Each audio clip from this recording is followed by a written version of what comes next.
Well, hello and welcome to another episode of the Civil War Regiments Podcast. This whole season really has been on the theme of different regiments, and we've been focusing, highlighting on the journeys of many regiments during the Civil War. And I've interviewed a few book authors this season. But today's episode is just a little different. We're going to do more of a little battle study and a battlefield study. And today we're going to be talking about the Battle of Resaca and the Resaca Battlefield in Georgia. And my guests today are also two co-reenactors of mine, Tony Patton and Zach Brewer. And they're here today representing the Friends of Resaca Battlefield. And we've had the privilege of doing many events together over the years, the annual Resaca reenactment, as well as many living histories over time. And so I'm really happy to kind of help give more attention to this Western battle that actually is bigger than people think sometimes. You know, it's a lot of people aren't always familiar with it, but this was a pretty large battle in the Atlanta campaign, and we'll dive into this. It's also one of the largest gathering of men and soldiers probably in the state of Georgia. And so I'm really excited to learn more myself about all this. And so I want to just welcome Tony and Zach. Welcome to the show, guys. Hi, Stephen. Hey, thanks for having us. Yeah, awesome. Those of you listening, this has been a long time coming. We've been really working on this a while, and so I'm really happy to finally have this conversation. You know, some people like Tony are just so famous that it's really just hard to get room in the schedule. On tour, yeah. Oh yeah, and I will say both of these gentlemen are very well informed in the battles of Georgia, but especially Mr. Patton. Tony is an all-around expert in so many things in regard to the campaigns in Georgia, but most particularly, they both have a passion for Resaca. And so, again, that's what we're talking about today. And as always, you know, before we get too deep in the weeds, I kind of like to give my guests an opportunity every time to kind of tell us a little bit about yourself. And so for each of you, if you could just tell us a little about yourself and how did you find your interest in original passion and getting into Civil War history? And maybe, Tony, I'll start with you. Okay. I've always lived in the North Georgia area, Resaca, Calhoun, Dalton. Grew up early years right there at the county line in Resaca. And my grandfather moved there in the 30s. Just happened to be in the valley where the 20th Corps attacked Van Corpus Battery. So early on, I guess you kind of take advantage of it that you grew up in it, don't think a lot about it. And, Yeah. And I guess that kind of piqued my interest when I was a kid. My grandfather gave me a mini ball he'd picked up in the yard, and I guess that was the seed that was planted. And from there, just, piqued my interest. Years later, started to relic hunt, and then after that, started to become a student of the battle and research, and it just grew from there through the years.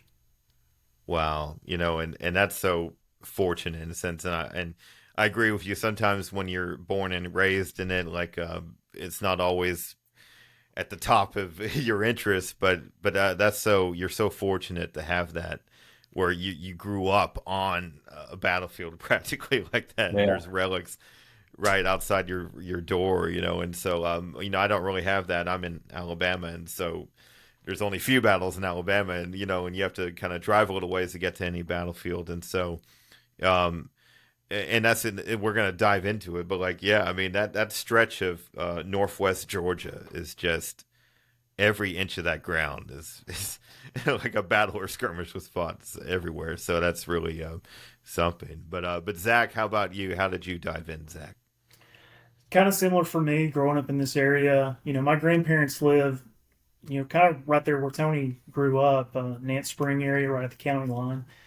My granddad used to take me out. He's got a small farm there, and we used to walk out in the pasture, and he'd show me, not necessarily like earthworks, but just things that had been dug, and would tell me about people coming and relic hunting and things like that. And as a kid, probably 7, 8 years old, he started taking me to the Battle of Resaca reenactment, and for me, that was it.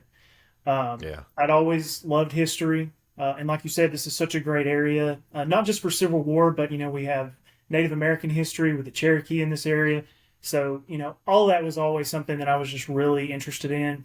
But after going to that reenactment, probably back in the early '90s, that was it from then on, and I was hooked.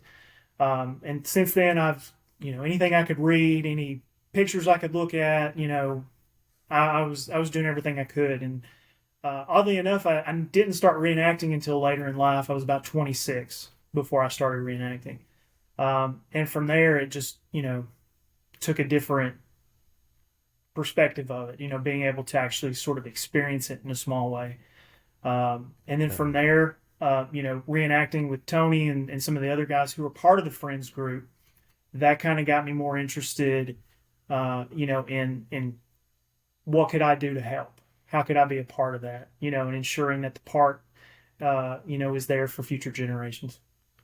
Wow, and that's great, and that's a good segue in a sense. So both of you are friends of Resaca Battlefield, and how how did that come to be? How did both of you find your way to join that and be part of that?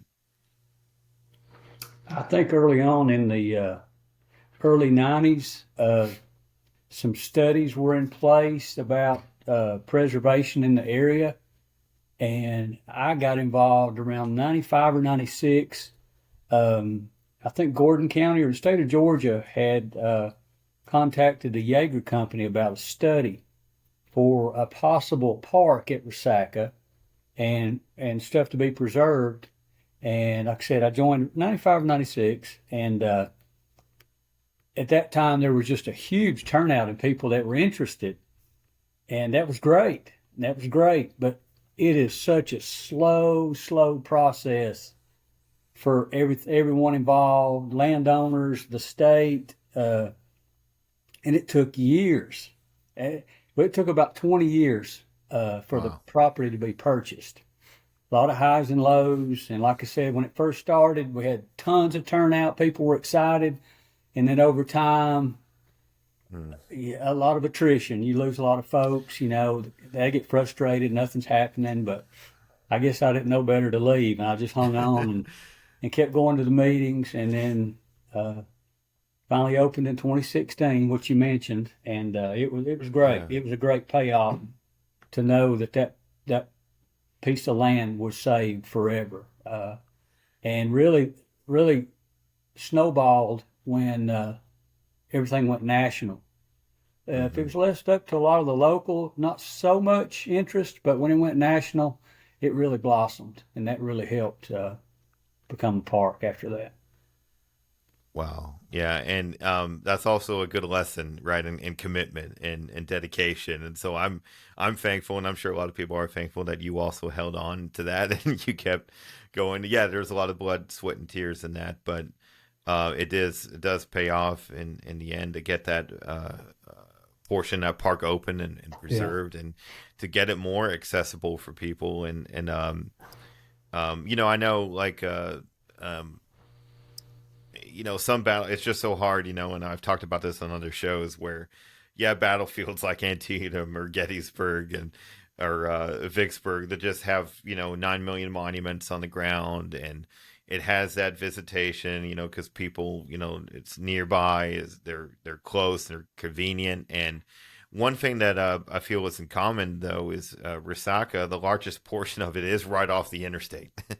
It's like right there. And so it is very convenient to get to if you're coming up I-75 through Georgia. And but you just hope that the work that you guys are doing, that Resaca is not necessarily a household name when it comes to Civil War battles, but it certainly could be and should be. And but Zach, how did you first of all, like, how long have you and Tony really known each other? But, like, how did you get into being a friend too for the battlefield? Tony and I met probably about 12 or 13 years ago when I actually started reenacting. Gotcha. Yeah. Just falling in with the unit that he was a part of, and met some other people that were part of that. Jerry Holmes, Kim Badgett, who were also part of the Friends, and just hearing them talk, and after being in reenacting living history for a few years, and hearing the things that they're doing with the park, hearing how the park's growing and the things they're trying to accomplish, it just sort of, it was something I wanted to be involved in. And it was something that I wanted to be able to help with. And, it was also another way to experience, the Civil War from another perspective. And actually, working with preservation and stuff like that. So again, it was just another way to experience it on a platform that I hadn't been part of before.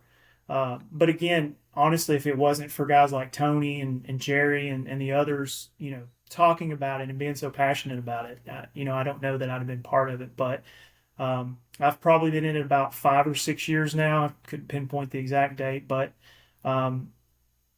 since then, we've, projects that we have going on, things we're trying to accomplish, it's like Tony said, it's been a slow go, but little at a time. So it's been very rewarding so far. Yeah.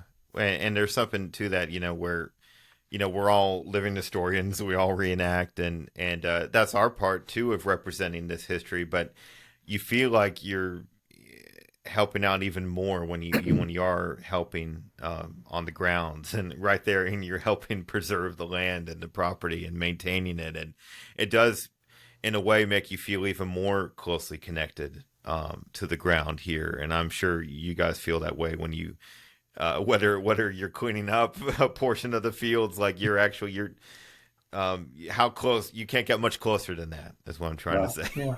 And that's something special there. But to become a friend of the battlefield, do you have to be local there, or like can anyone become a friend of the Resaca Battlefield? How does that work? Yeah, really just anyone that's interested. Okay. We have people who will reach out to us online or send us messages just saying, hey, how can we be part of it?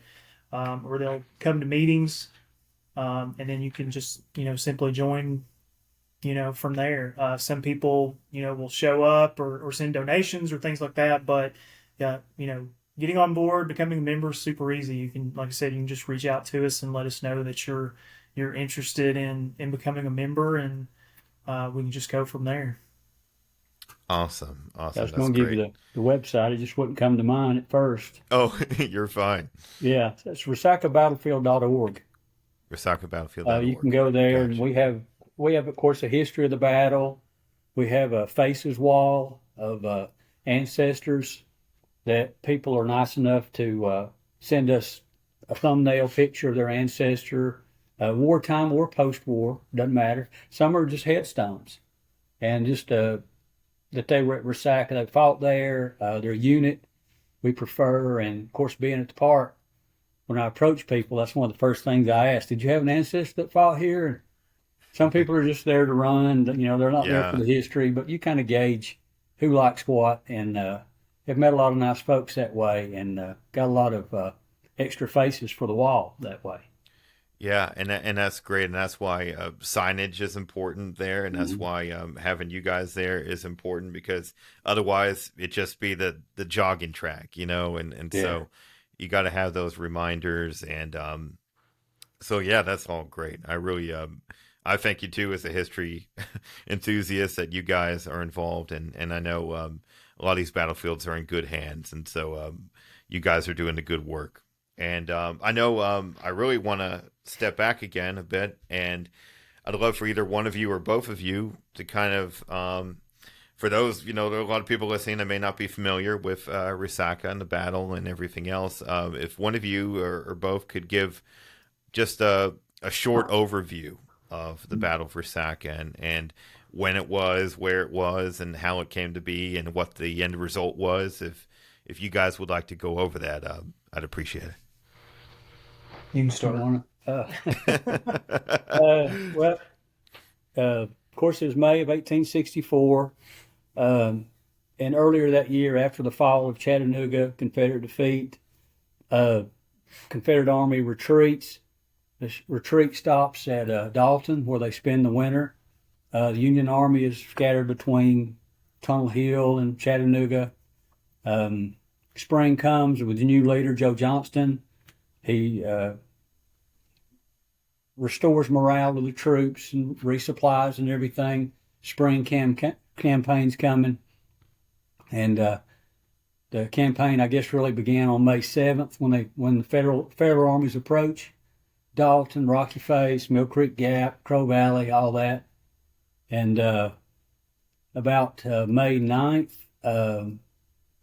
McPherson, Army of Tennessee, sent through Snake Creek Gap to hit Resaca and cut off Johnston's retreat route. Gets cold feet, and I'm jumping around, I know. And I can't really blame him for that. And he pulls back into the gap because there were several side roads there that he could have been cut off. He was the smaller of the armies that were sent. He wasn't at full strength at that time. So he pulls back into the gap and waits for reinforcements. This was May 9th, their first feint at Resaca. From there, Sherman gets word that McPherson kind of failed on his mission, and is not real pleased with that. He's at Tunnel Hill at the time, so the rest of the Federal Army comes through Snake Creek Gap except for Howard's 4th Corps, which will push the Confederate rear guard from Dalton when they fall back, the main army, around May 12th, 13th. When McPherson attacked Resaca on the 9th, Canty's brigade was there with just a mismatch of troops, 3,000 to 4,000 men, but the sight of the fresh Georgia clay kind of gave McPherson cold feet. He didn't know what troop strength was there, so you can't really blame him for that. So they pull back into the gap. There's a lot of as you research, a lot of messaging going back and forth, who's where and everything. So Johnston finally pulls back into Resaca late on the 12th, 13th. There's fighting on the 13th, but more so skirmishing, as the Federal Army is so large, it takes so long for it to get into position. On the 13th, Confederate Army also filling out works that weren't already pre-prepared. And most of the Federal armies come in on the 13th.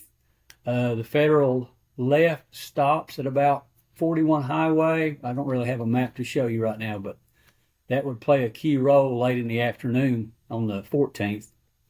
The main battle starts the next day on the 14th. Union attacks across Camp Creek Valley, about midway of the battlefield, which happens to be on the Resaca Battlefield Historic Site. 103rd Ohio is in among that. Several attacks are made across the valley, are unsuccessful, driven back. By late afternoon, Confederates get word that the Federal left is in the air, so to speak. So Hood is ordered to attack as he's making his wheeling movement. Just happens to fall on Oliver Otis Howard's left, and I'm sure he's having a little flashback to the year before at Chancellorsville. Doesn't want to get rolled up again, so he's calls for reinforcements, and pretty much like a Hollywood movie, Hooker's 20th Corps is pulled out further south on the battlefield, marched around to plug that hole, and one of his brigades comes into line, and the main hero of the day there was the 5th Indiana Battery. 6 guns are keeping mostly Stevenson's division. Stewart's division is pretty much in the air. Confederate division's in the air. Confederates are pushed back for the night. Also late that evening, Federals attack across Polk's sector on the southern end of the battlefield, and they take the Confederate first line of works, so they're almost up into Resaca practically. Wow. But no advantage is ever taken from that once those Federals gain that ground. They're within view of the bridge. Fighting dies down on the 14th, picks back up on the 15th. Nothing on the south end of the battlefield. Skirmishing. The main thing on the 15th, Confederates felt they were successful on that movement late on the 14th, so Johnston orders that to continue on the 15th. But by then, Federals have filled in that gap that was open from the day before. So there's some controversy of the attack was ordered, then it was rescinded, but they didn't get word. But parts of Stevenson and Stewart's division do make that attack, and they pay dearly for it. But I guess the big thing of the day was the capture of abandoned Kurtz battery, which had been pushed out about 75, 80 yards in front. They were overrun by parts of the 20th Corps, Benjamin Harrison of the 70th Indiana, some of the first units to go over the works. And that would play a key role in the future. A lot of federal commanders that would get into politics, they would really play that up in the years to come. And newspapers of the early 1900s, 20, 30 years later, they were still arguing over who was the first units to capture those guns. So just like today, there was controversy and drama. Comes to a stop at night. Johnston, by then, Sweeney's division had crossed the Oostenaula at Lays Ferry on the afternoon of the 14th, received some accounts that the Confederates were coming to cut him off. He pulls back for the day, moves back over on the 15th, finally establishes a bridgehead, start pushing Federal troops across at Lays Ferry to cut off Johnston. Johnston gets word. So by late on the 15th, Johnston starts his retreat from Resaca to Calhoun, and then, of course, to Adairsville and the campaign, which pretty much just set the trend for the Sherman pinned Johnston in place and then flank him out of a position. So that kind of set the pace for the whole thing. Of course, Resaca was probably the second largest battle of the campaign other than Atlanta. Most all units from both sides were engaged at Resaca. So like you said, it doesn't get its due. A lot of people don't know how big it actually was, but it was a very large battle. Wow. And so how many soldiers roughly did fight there, and then what were the total casualties for the battle, roughly? Well, I think the total numbers were they were in excess of 150,000. Wow. Yeah. And then the casualties were just over 5,500. Of course, that's killed, captured, and wounded. So, I mean, and when you compare it to some of the other big battles, obviously that's a small number. But, it is an interesting battle. And Tony pretty much covered everything. I think one of the important things to remember about Resaca is, had McPherson actually moved on Resaca, he could have ended the campaign before it ever started. And, it's easy to look back on it now and say that, but because, we weren't there. But it is interesting to look at, to think that, had he cut off the Confederate Army, then that would have been the end of it. And I think that's interesting. But the battle in itself, oddly enough, the Confederate line, similar to Gettysburg, is in the shape of a fishhook. Yeah. The right flank is anchored on the Conasauga River, and the left flank is on the Oostenaula River. And the Confederates are dug in very, very good position. And interesting enough, the Federals never attack along the line simultaneously. The Battle of Resaca can be summed up as, just a series of attacks and counterattacks. Sherman never really uses his numerical advantage and attacks every once. But granted, if you've been to Resaca and you walk the terrain, in some cases you can't. I mean, this is not some big open field battlefield. It's ravines, it's hills, it's forests, and they're very thick. And of course, this is May, so getting through some of those is impossible.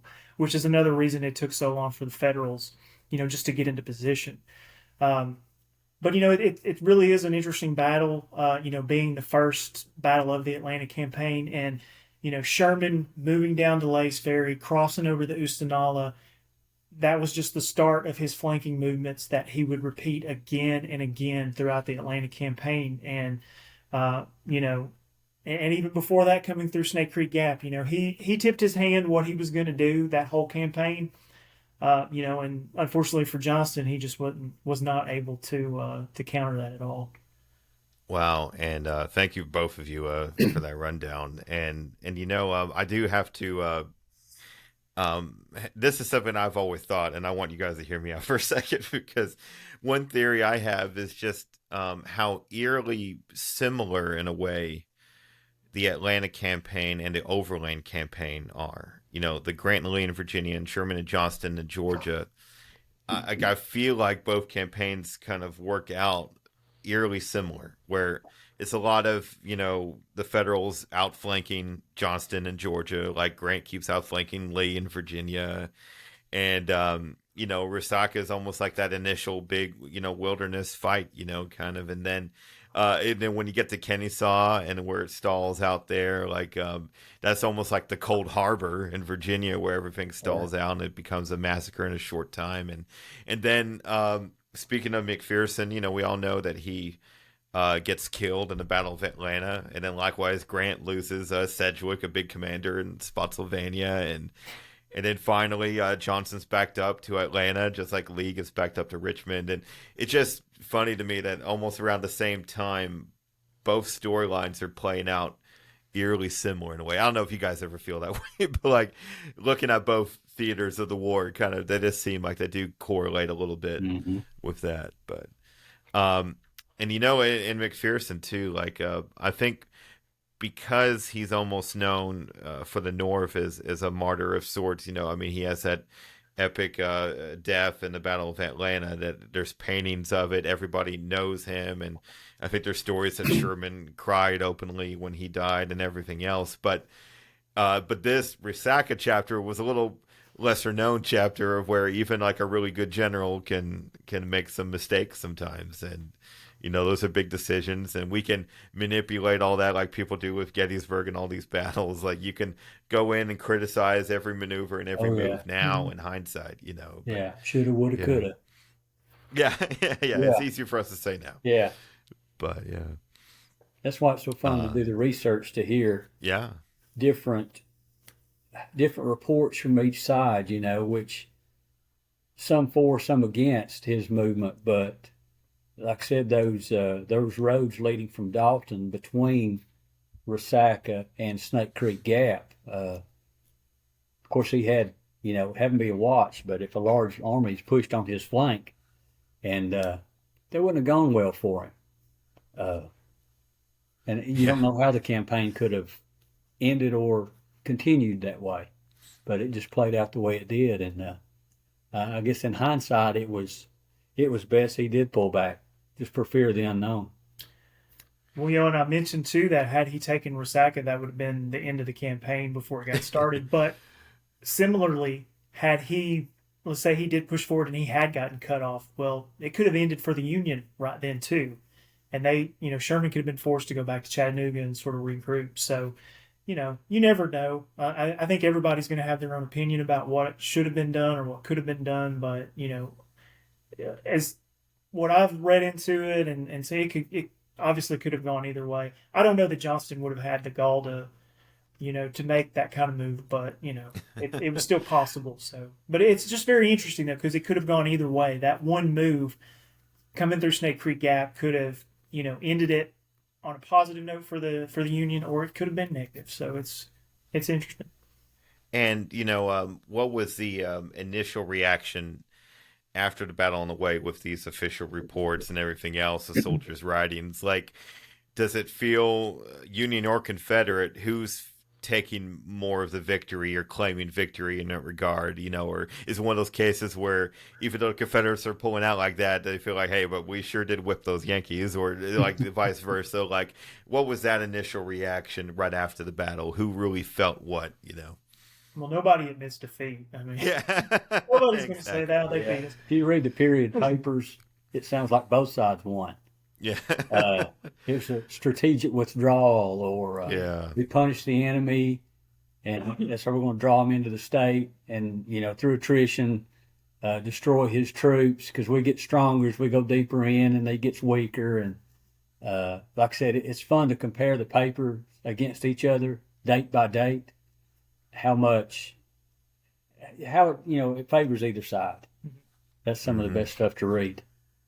No, I've really, in recent years, really gotten into studying newspapers more, and it's really just, it's a hoot sometimes. And you do get that a fake news element that was around back then, even sometimes, and propaganda type thing, because both homes are North and South are trying to keep encouragement, and so they'll claim any victory they can, like Alabama football championships. No, but and you brought up something else, Tony, earlier about you name dropped a couple of regiments there, especially the 70th Indiana, commanded by future President Benjamin Harrison, and then as well as the 103rd Ohio. And I want to give a shout out to of course, I mentioned how we've done many living histories over the years, and but we don't always get a chance to do them on the actual ground and where they happen. And so recently, you guys had put together a recreation living history of the 103rd Ohio on that actual battleground, and we got to advance over the same portion of ground that they did, and with bayonets fixed, and that potentially for the first time in 150 years, if I'm not mistaken. And so, and I'd also I'd like to hear your thoughts on that, what we were able to do there, and as well as mention, as far as I know, the 103rd is the only unit that also has a monument on the battlefield. So if you could kind of mention that a little bit. You want to go ahead? The monument's been a mystery for a while. The only mention I have found of it was in a post-war newspaper from 1907. A veteran was touring the battlefields of the campaign, and he talks about a high water mark for their Ohio regiment in Resaca. And that's the only mention. There was no name tied to it or anything. I've talked with other folks that have really, one fellow did his master's thesis on the 103rd Ohio in college, and he gave us a couple names of who it possibly may be that were pretty well to do after the war. Schofield, not the General Schofield, but an officer in the 103rd. He was an architect before and after the war, and he helped design the Cuyahoga Soldiers and Sailors Monument, which is on the square there in Columbus. And he thinks he may have had it placed as he toured years later. But he's not been able to find any correspondence on his end about it. Of course, the search continues. We're always looking for that. But it is the only marker on the battlefield. And years ago, the folks up there didn't even know it existed. But on the square there, there's a monument. It has all the branches: infantry, artillery, cavalry, and a naval scene. The infantry portion is called the Color Guard, and it is modeled after the actual Color Guard incident at Resaca, where Color Sergeant Brewer was killed carrying the flag. Three of the Color Guard were killed. All nine, the rest were wounded. But Brewer, who was the sergeant, and one other man, Schofield, the architect, had asked the family for actual pictures. So his face and one of the others is from an actual likeness of the soldiers that were there at Resaca. So that's really neat if you ever get a chance to check that out. The Cuyahoga County soldiers. I've been there. Oh, have you? And I was fortunate to go there many years ago. Awesome. And it's a beautiful, beautiful monument. It looks like it. And and my favorite part, not knowing years later that I would help recreate that, but like I remember my favorite portion of that monument was that representation of the 103rd Ohio.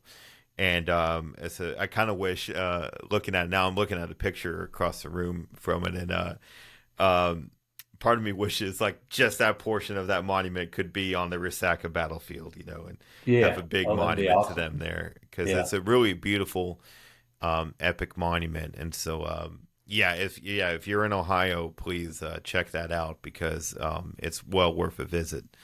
But that's it's interesting, and I'm kind of it's fitting that every regiment deserves their attention, but with the sacrifice of the 103rd's Color Guard there, it obviously was important enough to someone to have that monument there, and it's kind of fitting that it is them. They deserve that recognition. But with that being said, for the 103rd too, do both of you have any additional, of course you live there, you live close by. I'm sure you're constantly going back and dissecting different parts of the battle, and I would too. If I lived over there, I'd probably be spending every other day over there trying to look at a different angle at it. And so in your many studies, are there any other regiments or brigades on either side that you kind of try to follow more in your research as far as in their involvement in the battle? I don't really think I have a particular regiment, that would be a favorite or anything like that. When you're reading about the battle and you stumble across a regiment and they have a cool story, that definitely piques your interest. Or if it's a place that you can get to on the battlefield, so you can kind of see, where they are. To me, that's one of the funnest things to do, is to find a regiment and then go to the battlefield and pinpoint exactly where they were. You'd mentioned, like with the 103rd Ohio, being able to go across Camp Creek, pretty much in the same spot they were. Like you said, with bayonets fixed, with the flags were flying. I mean, stuff that you don't really get to do in this hobby that much was really cool. Especially really making that last charge, like up to the spectators that were there. That was really cool. And before we got started, you'll remember we were over there. Well, Tony was leading the tour, so he doesn't remember this, but you'll remember we were over there right at Camp Creek, like on the banks, where the federal troops like went down into the creek and came up before they made that push. So, we really, recreated it going the whole way. So it was really cool. But yeah, and I there's think other you had regiments. even mentioned. I think you had even mentioned while we were down there that would have been a lot more open than it is. Like today, there's a lot of brush and thickets and things there, but that would have been fairly open, that portion during the actual battle, or Yeah, especially up on the ridge lines, because the Confederates their artillery would have definitely wanted a clear field of fire, so that those trees would not have been there. And I think even if you see some of the is it the Bernard photos, you can see, and this was several years later, but you can see that the trees are not as thick as they are now. So that would have been a difficult task to have to go across that field, to say the least. Yeah, but and certainly soldiers who fought there fought a lot of, it kind of tells you sometimes if the soldiers remember a battle very well, like especially it seems like a lot of those Union soldiers are writing about going over that open ground and the intensity. And I've come across accounts from both sides in the battle that are just as intense. It's not like it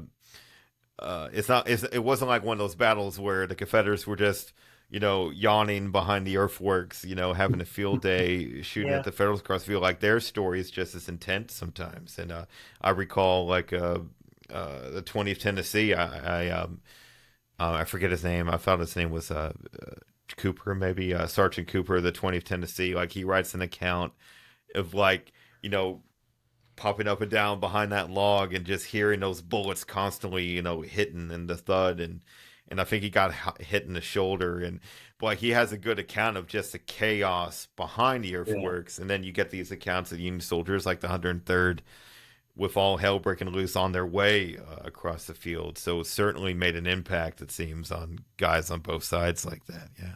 Yeah, I think anytime you can get those firsthand accounts, I've read some accounts. 39th North Carolina had some accounts of being under heavy fire, and they would have been in more of a defensive position, but it was enough that they wrote about it. The 70th Indiana, where we talked about them attacking Vanden Corpus Battery, that's definitely an interesting unit. Another regiment that you have a little familiarity with is the 8th Missouri. I know we've done an event portraying them before. The Zouaves. The Zouaves, yeah. Western Zouaves. They were not that engaged, but they wrote a lot, or at least some of the diary entries that we've looked at, some of the firsthand accounts. Sure. They have, thought enough about this battle to write about it. So I think anytime you can get those firsthand accounts and then be able to find where they were on the battlefield, those are the most interesting to read about. I mean, you don't want to read about the regiment that was, guarding the wagon trains or something like that. You want to, research those people that were in the thick of it. So. Oh yeah. Well, I'm getting that way now. Where now I'm intrigued sometimes about those guys on the supply train. Sometimes the deeper you get into it, that's the more. But there is, I will say again, we talk about how large this battle was, or how many men were in this small area, and it's like, you look at, if you go to a Gettysburg or Chickamauga, I mean, there's practically a monument for every brigade and regiment that was there. And so when you go to a battlefield like Resaca, and it was such a huge battle, but when you go there now, it's open fields and trees, and you don't necessarily have a marker for each brigade, and it can almost, like, it's, I guess what I'm trying to say is, when you go to Gettysburg or Chickamauga, it's kind of easy to picture where the soldiers are, because you're like, well, there's their monument, there's that brigade, there's that. Yeah. But it takes a lot of intelligence at a place like Resaca, where I'm sure you've looked at the map so many times that you kind of have a good rough idea. And I know me personally, in my own work, Jerry, a mutual friend here, Jerry Holmes, right, where I was doing a study on Bates Brigade in the 20th Tennessee, and I remember meeting up with him, and because I had no clue, I'll be honest, I was trying to look at the maps and trying to compare it, and I'm like, I do not know where these guys were, and so he did a good job, like, pointing me out, taking me out there, deep in the woods over yonder, to kind of give an idea, like, hey, this is where they were, and this is where it happened. And it's kind of sad in a way, like, when you look at some of the Confederate lines, it's butt up, if not on the interstate. Yeah. There, which is very difficult too, so like so probably people are driving every day on ground where men died, and men were in reserve or whatnot, right there. So that is something, and yeah, you do have that fishhook shape. That's the first thing I think of every time I see it. It's like, oh wow, it's a Confederate fishhook. So that's really interesting. But that kind of also leads me to ask, we talked a little bit about how, in 2016, yeah, the park is opened, but like, how much of the battlefield is actually preserved again? So like, how much of it, as we know it today, is like, how much of the battlefield is preserved and how much is not preserved, in a sense? According to Civil War Trust, there's over 1,000 acres. And through, of course, the park itself, a little over 500. Of course, it's saved. It's state property. It's county maintained. And you've been on it, from one end to the other. There's another 65 acres, which is east of the railroad, where Fort Wayne would be. And that was a Confederate fort at the time, which was built right after Andrew's raid, 1862, when they saw the weakness at the river crossings. Those needed to be beefed up, so that's when Fort Wayne was built around that time. Built by Georgia militia, by the way. And some of the only works still in existence that they actually dug themselves. Like I said, 65 acres there. Civil War Trust had purchased several years ago 50 acres along Chitwood Road, which is close to the area where the reenactment's held. Part of their purchase encompassed the Van and Corpus Battery, and runs north of the road. And then there was a large easement put on the property. The entire farm's like 400 to 600 acres. So that's where they get the over 1,000 acres preserved. There's a large portion between where the interstate and 41 highway that is still all in private hands. A large portion would have been Walthall's area, as it hooks back toward 41 to tie in with Hood's Corps over there. A lot of that's in private hands, and some pristine trenches there. Oh, wow. Took Jim Ogden, we went over there back in the winter touring some places on some private property that I got permission, and he just kept saying, wow, wow, wow. Of course, Walthall was in that curve, and they were getting pounded by the Federal artillery. Well, they even built works down in the low area off the military crest of the hill with traverses to try and get away from their artillery fire. And that's pretty rare to see. So it's pretty hot in that area, but that's still in private hands. Just south of the park entrance, there's some trenches there, which were part of those trenches that were overrun on the afternoon of the 14th. in private hands. Wow. And those trenches have been used by both sides. Confederates first, when they run Federals, turned those works. That's when you read about Polk's 3 attacks to try and retake that lower area of the field.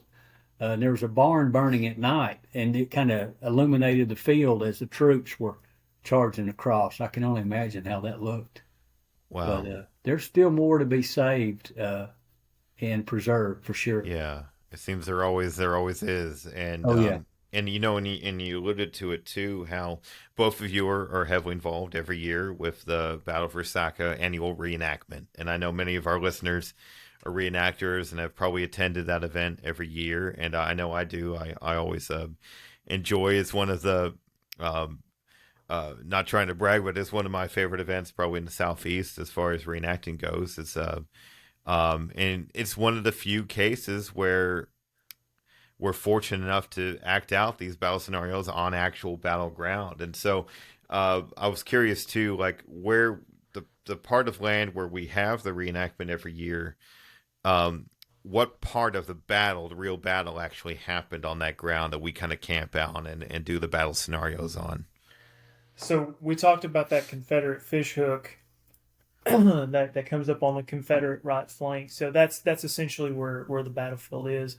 The Chidwood Farm is, as we call it today, where the actual reenactment is going to be part of Hood's Corps. Tony could probably tell you the specific brigades that were right there, but that area is going to see where Hood makes his attack on the Union left flank. But it's in that area. If you continue down that Chidwood Road, that's where you come to where the Conestoga is, and that's where that Confederate right flank would have been anchored. So it's that position of the battlefield. There's a lot of local rivers with long names over there, isn't there? Again, I couldn't spell it out. Cherokee names, one of them. Yeah, that sure is. Coosawhatee, Conestoga, Coosa. It all adds to the history of it, like you're talking about. Yeah. That whole area for the reenactors that are familiar with that area, about where the registration setup is, from there down toward the end of the road where that log home is, that area from there to the river was open on the first day. There were no federal troops there. So as Stewart swung through that area, he met no resistance. Stevenson had the shorter pivot turn to strike the federal left on the Howard. And you're talking about units earlier, when you find accounts where they cross each other. If you'll look through the history of the 31st Indiana at Resaca, they were on a round top hill, they describe, which is just east of 41 Highway, and it was the extreme left of the federal line. They talk about being up there and being overrun by that Confederate flank movement so fast, they run down to the bottom of the hill, and their officers are forming a line, got to hold. Then they noticed they left their rammers up on the hill in the trenches. Because, it's common for the time to be loaded, just to stick the ramrod in the ground and fire and pull it up. So they were pretty much out of action. They were just carrying clubs. Muskets were no good. On the opposite side, the 3rd Tennessee, who was in that flanking movement, Chaplain Davenport of the 3rd Tennessee talks about when we crossed the Federals, they were dropping knapsacks and everything else. And he said when I came up on the ditches, as he called the trenches, he said they were lined with rammers. So they actually crossed, more than likely, the same area the 31st Indiana had just left. And but the 31st says later, after the Confederates are driven off, they send men up the hill to gather those ramrods up. So they're back in action. But yeah, that whole scene there for the reenactment area, the second day, Thomas Ruger's brigade is in that area from the 27th Indiana on his right, all the way to the 150th New York on that little knoll where the log home is now. There was the Scales house at the time of the battle. So they bore the brunt of Stewart's attack on the second day. And, of course, Ruger's name will pop up later on as, Chickamauga Park, and he wrote the great, on Antietam, after action reports and things about the battle. Yeah. Since a lot of these guys were from the Army of the Potomac, before they came south. And that's a good segue, actually. Or go ahead. Oh, I was just going to add to that. You were mentioning some interesting units and monuments too. There, you'll know there's a monument on Chitwood Road. Exactly, that's what I was going to say. On the way to the battlefield, the 123rd New York. And again, this is not on the actual ground that we do the reenactment, but just adjacent, probably, I don't know, 150 yards probably from that monument, up on the hill where Knight's Brigade was, and the 123rd New York was there. So anybody that's ever read Rice Bulls, soldiering by Rice Bulls. Yeah. So and that's a big name, and that's definitely a regiment that I think a lot of people have interest in. And as far as that monument goes, the Friends, I think, had maybe a small hand in that. That was more or less a reenacting group that had that put there. But it was a big deal at the time when it was dedicated back in, I think, 2018. We had people from Washington County, New York, come down for that. I mean, probably anywhere from 30, 40, maybe even 50 people came down for that. It was a huge deal for them. It was amazing to have this little small town in Georgia, think highly enough of the 123rd, to put this monument. So between that and the 103rd Ohio, those are the only two monuments, pertaining to Resaca anyway. There's another to rewind a little bit on that. So both of you, of course, are members of the Georgia Division of Reenactors, and honestly, how we talk about that there's a million regiments involved in this battle campaign, but what made you guys kind of pick out the 123rd New York and decide like, hey, let's try to put a monument together for these guys? What inspired that initially? Back before I even got into reenacting, the group was already there, and it was from Rice Bull's diary or booklet, Soldiering, the 123rd New York. That's how they decided to pick their federal impression from. So when I joined, that was their federal impression. Their Confederates, 28th Georgia, which is Army of Northern Virginia, which there is a monument that we'd raise money for that. It's in the Fort Wayne Park area, which was a staging area for troops headed north anyway. But that's how we came about 123rd, and really great unit, and unit history. That's a good read. For the whole campaign. No, it really is, and they have a monument there at Gettysburg too, obviously, which is really nice. And they were all. I was just doing some research a few days ago on the 12th Corps at Gettysburg, and it really is fascinating how those guys who were so heavily involved in Gettysburg then turn around and they're heavily involved in these Western battles. So that's really something. Those guys saw a lot of action. But yeah, so in regard to very close to the Chitwood farm over there is also the Resaca Confederate Cemetery. And so I'd like to ask you guys too, when was the Confederate Cemetery established? And on top of that, are you aware of any stories or anecdotes from any research of any particular people buried there and their involvement in the battle?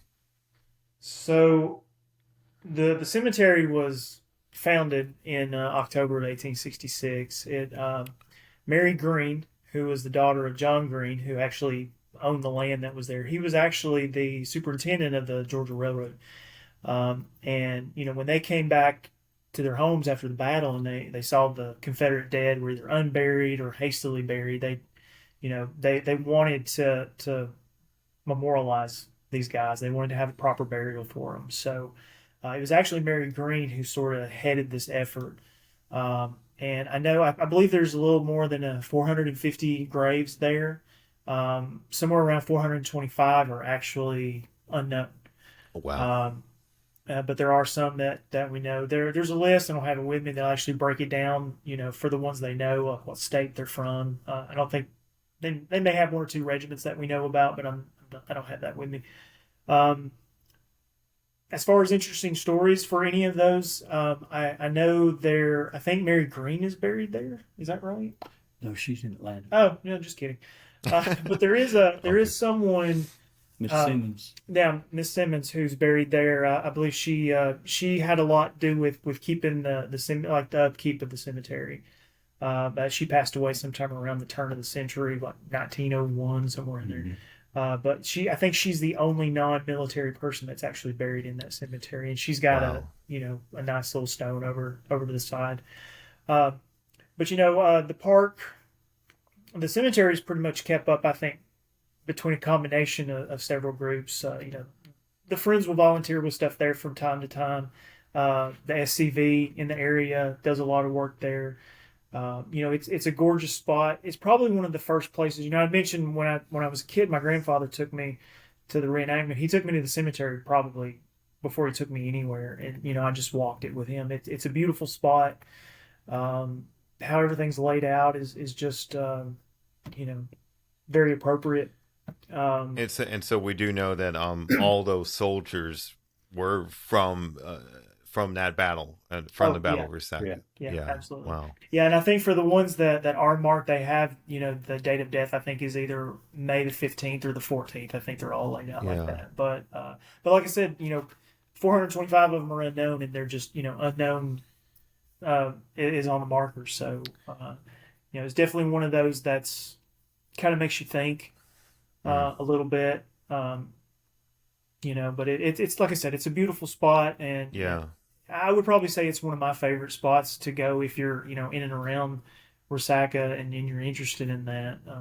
But I like cemeteries. I like seeing, Yeah. And you've shown me a few locally over there and some of your own ancestors. Yeah. And, there's something to that. I love a historic cemetery where you can, I know just down the road from my house, there's an old cemetery, and there's a lot of soldiers, from the 18th Alabama buried there, who were all heavily involved in the Battle of Chickamauga, and 18th Alabama was in Clayton's brigade, I think. So it's kind of, here I get like within walking distance, I can go to find history, and so, I will say this, and oh, go ahead. I was going to say, it's not really pertaining to anyone that's buried there, but just a fun story. There is a handful of Kentucky graves. Kentucky troops that are buried there. And there's a unit that comes from Kentucky that comes down for the reenactment every year, and they will go to the cemetery and have their own little separate memorial. Wow. And one of the things they do, they'll always bring like a bucket of dirt from Kentucky, and they'll sprinkle it on the graves to get, some of that bluegrass dirt there you go. on those Kentucky graves. So, stuff like that, to me, that's pretty cool. And it's even made me want to go, like when I go to Virginia or something, just take a little bit of Georgia dirt with me to sprinkle on some of those Georgia boys. That's something. But that's a pretty cool story, about the cemetery that happens every year. Yeah. And the Green family had, of course, Mary was, so instrumental in getting the Resaca Cemetery started. And when all the work had been done and accomplished, they were about $500 short.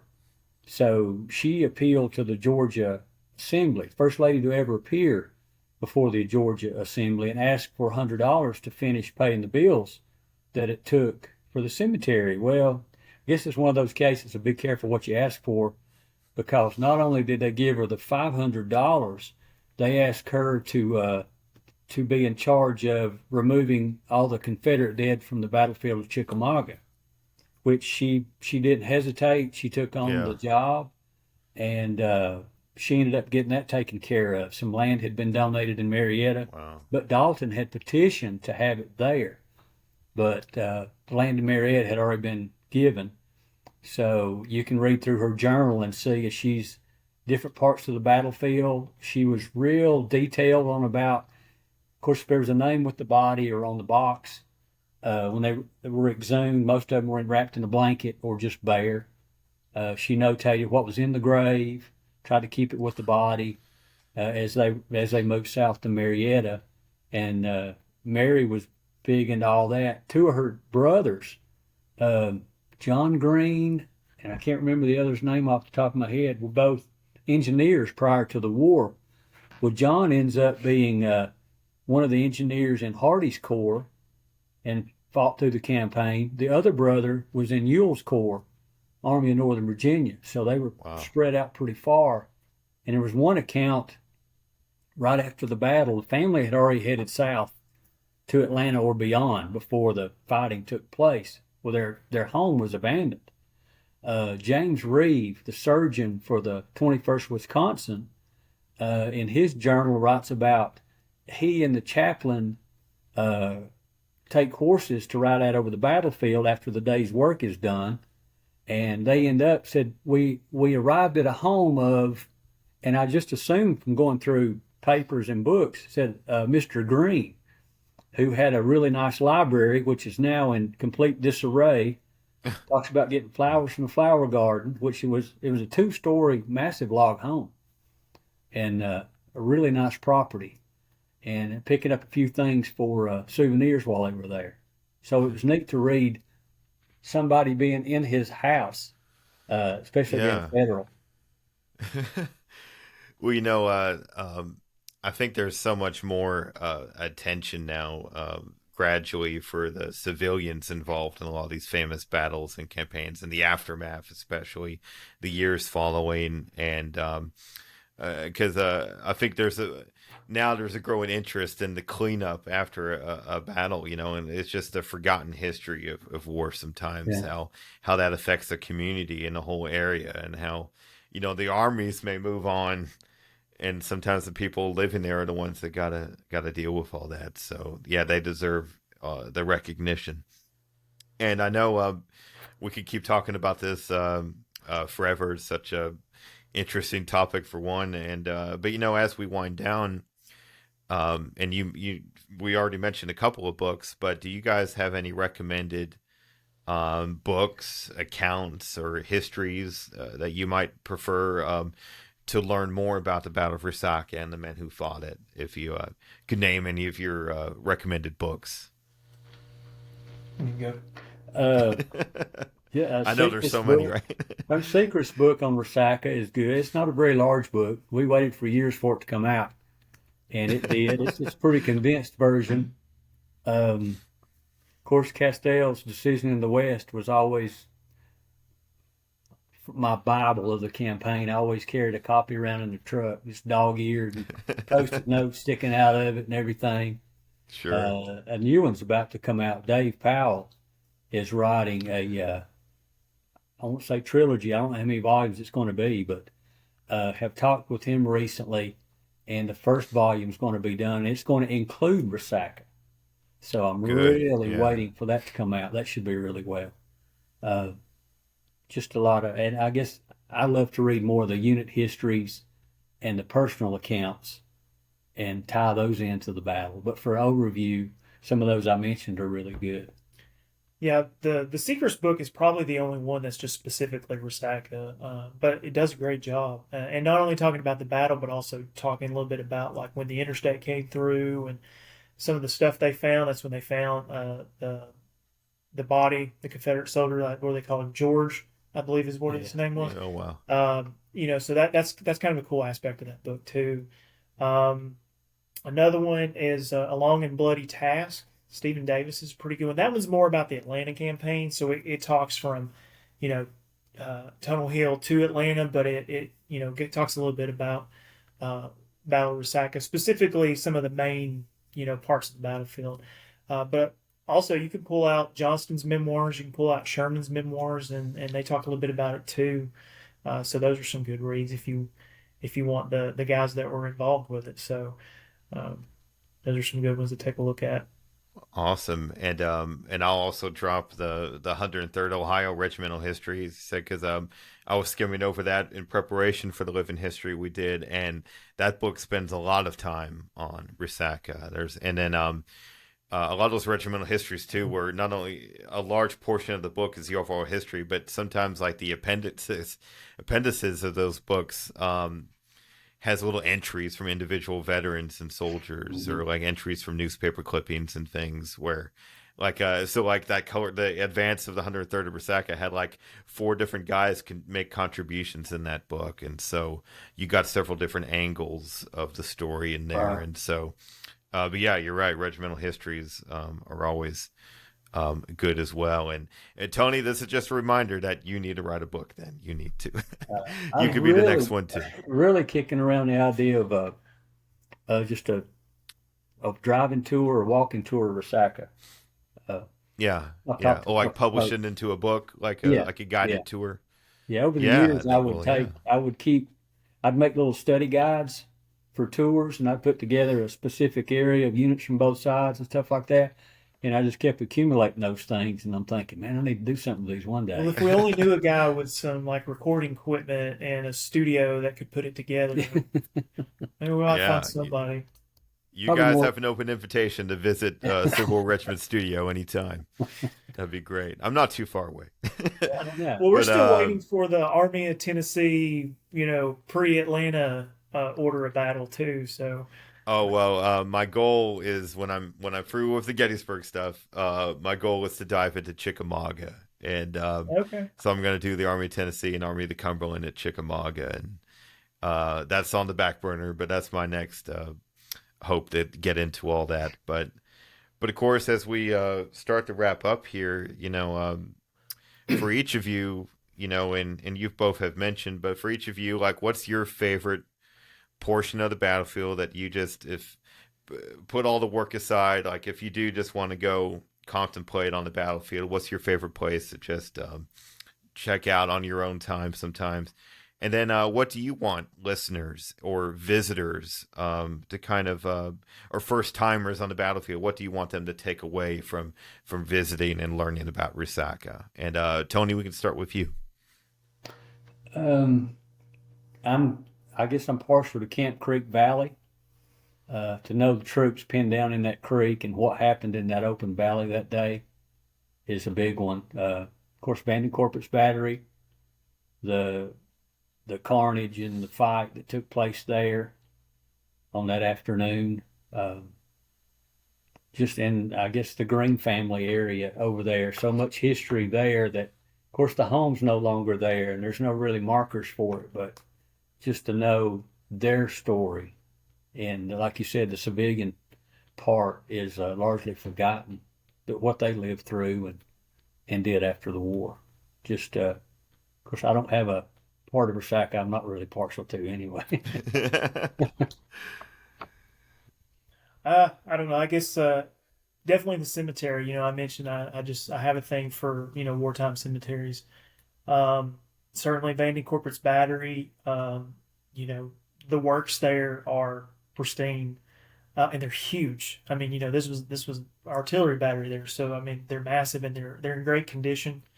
It's a place that I think everybody who would like to learn about Resaca needs to visit. But I will note though, you have to cross over private land to get to them. So if you're going to go, you need to get in touch with somebody that can get you permission, and the Friends would be a great place to start, if you want to get that permission. But yeah, that's a great place. After doing that living history a few months ago with the 103rd, Camp Creek is definitely, a place to stand there and be able to look, down the valley. It just seems like you can see forever. And just when we were walking across, just trying to envision, thousands of Union troops, and looking ahead at that ridge that was in front of us. It's a pretty cool place to be, and to stand over there and look at Bald Hill over on the south end of the battlefield. That's a pretty cool place too, because I imagine it looks very similar to the way it did, back then.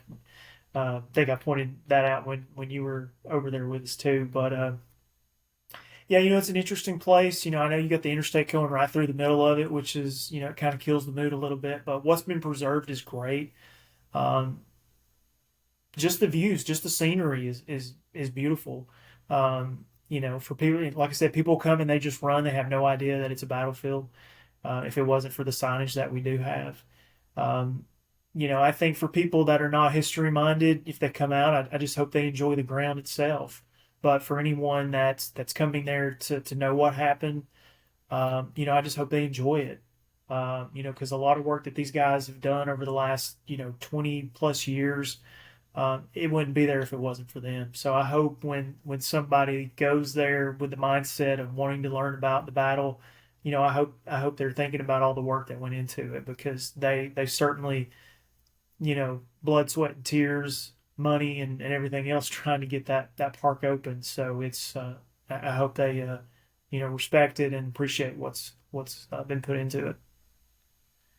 And again, I know me personally, I really appreciate all the works that you guys have done. I mean, especially Tony over the years, but all of you guys, members of the Georgia Division, members of the Friends who have done so much over the years. So you guys have certainly done your part and trying to make that accessible there, with the signage and the preservation and then your own personal works and just reminding the locals and people about what happened there. So it takes people like you in order for that to be a possibility. And so I hope even some of you listening, if there's local battlefield preservation groups in your own area, check that out and get more involved sometimes. And sometimes for me, like, I'd like to be more involved than I am, but I'm not as physically close to a lot of these battlefields. But so many are fortunate where, you could spend a weekend working out there or to be part of it. And that's an amazing thing to be able to do. And a badge of honor in a sense that, like, hey, I can help clean up this ground that means so much to me and so much to history. And so I salute both of you for your efforts for doing that. That's a lot. And so Tony and Zach, I've really appreciated this. I've really enjoyed having you guys on. And I know we could probably have another episode where we kind of dive into other elements of Resaca and because big events like this, they deserve more attention and recognition, and a lot of the big battles and campaigns have so many books and so many podcasts, you could say, or so many things diving into it. So these Western battles, do deserve more attention, and especially when the soldiers certainly cared. So thank you guys. Thank you very much. You're welcome. We appreciate it, Stephen. And just one last plug, you can find the Friends at resacabattlefield.org, and you can find us on Facebook too, just Friends of Resaca Battlefield. So either of those avenues, just come out and check. We try to keep everything updated as best we can, and you can reach out and contact us if you're interested, donations, whatever. It's greatly appreciated. Yeah, hey, Stephen, please do. Can I mention two quick things? Yes. For folks please. that just want to research or armchair historian, you can pull this stuff up online, is the Wilbur Kurtz collection, the Atlanta History Center, all the papers and maps, the research he did in the 1930s, 40s, 50s. Awesome researcher, a lot of stuff on it, Resaca and the Atlanta campaign. And also the Albert Kern photos, which are located at Dayton History. If you just Google Dayton History, he was an amateur photographer, took a lot of photos of a lot of the Western battles around the turn of the century, 1900. A lot of Chickamauga stuff in there if you get a chance. But he did some photos at Resaca. So folks just want to go out and look, Google Wilbur Kurtz and Albert Kern photos. Some neat stuff. Awesome. Thank you for that, and thank you for reminding me to remind everyone of these links and to touch a little on that, these battlefield photos, even if they are to turn the century, they're still a lot closer than modern day photos of these battlefields. Right. And so it gives us a little bit, even though it was 50, 60 years, 40 years after the war, it gives you a better glimpse of more of what it could have looked like. And so, those are always interesting. That's another thing always worth getting into the pictures there and the landscape. And so, thanks again, guys. And again, one more plug, the annual reenactment. Is it usually the third week of May or always the third weekend of May? Yes. Yep. Yeah. Mm-hmm. So that's always if you want to come see a reenactment, I encourage you to come travel and see the Battle of Resaca reenactment. I know I enjoy it every year. It's always really fun, and we get to portray a lot of these regiments that we talked about. So, but again, hey, thank you very much, guys. This was really great. And I hope those of you listening, you learned something new today and learn and maybe get inspired to learn more about these Western pivotal battles in the Civil War. So with all that being said, thank you all for listening, and stay tuned for more episodes. Thank you.